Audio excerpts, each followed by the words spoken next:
My name is Navarrete, and I'll be presenting my global issue, which is deforestation. This is the rundown of how I will be presenting it. First, I will start off with the question, what is deforestation? A local problem solution, a global problem solution, my own proposed solution, and why is my proposed solution effective, and a reflection on all the solutions and how I view them. What is deforestation? Deforestation is the cut down or removal of trees in a specific area that is then converted into non-forest use, such as the commercial buildings or other buildings that are used. This has a negative effect on the environment, but also a negative effect on humans as well. Deforestation is an epidemic, and there have been many proposed solutions to prevent and limit the removal of trees in the given areas or countries. Deforestation trends over the years. Here you can see that it says that 31% of Earth's surface is covered by forests, and 20 million acres of forest were lost between the years 1990 until 2020. And 2,400 trees are cut down each minute. In this graph, you can see the trends in deforestation, and the green bars resemble the non-forest related loss, such as bulldozing forests or the chopping down of trees. The little red bars indicate the loss of forest due to fires, and this black line resembles the average of deforestation throughout the years and the mean. How is deforestation an issue? With the rise of deforestation over the years, especially in forests where trees are highly concentrated, animals that inhabit these forests end up losing their habitats and end up dying due to the loss of habitat and having to find a new habitat that is similar to the last one. The biodiversity in a given area also decreases as organisms begin to die or migrate into new unknown areas in which the environment isn't as similar as to their last one, and they have to adapt, and they die due to they're not being able to adapt to it. A local problem is in Florida with the Everglades. Is how does deforestation affect the Everglades biodiversity and its environment? In the Florida Everglades, there are hundreds of different types of plants throughout its environment, and many of those plants only exist in the Everglades in the northern hemisphere. There are over 120 species of animals and about 300 species of fish that live in the Everglades. It is called a biodiversity hotspot. The Everglades has a subtropical climate and numerous distinct habitat types, which has an extraordinary array of species that live there.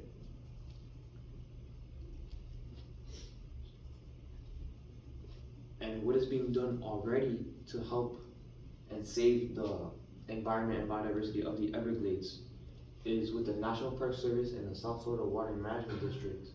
They are actively involved in restoration projects. They work on replanting native vegetation, managing water levels, and controlling the invasive species that live there.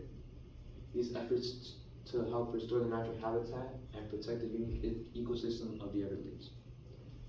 How is this effective in restoring the Everglades as a result of deforestation? The solution restores the original vegetation from plants and the soil, so the nutrients that are released are still rich and haven't lost any vital nutrients due to the prior deforestation.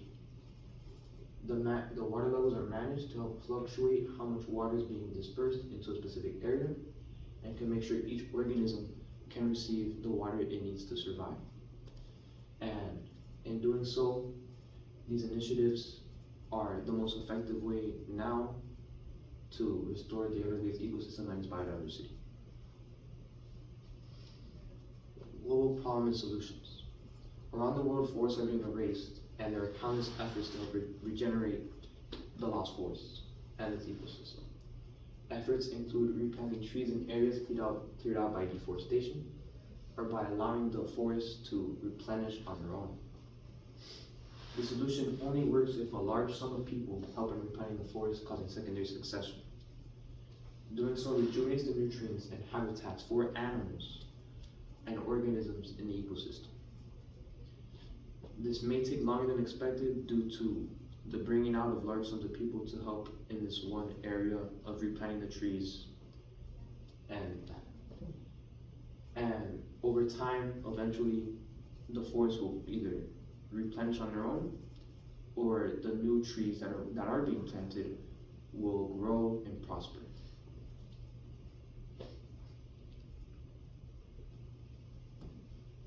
How can deforestation be solved politically? It could be solved politically by legislating and enforcing laws and pacts, placing limitations on deforestation more effectively, being able to enforce laws more effectively with consequences that will discourage people to destroy forests or to deforest. Creating programs that countries can follow step by step to help control deforestation in their own borders.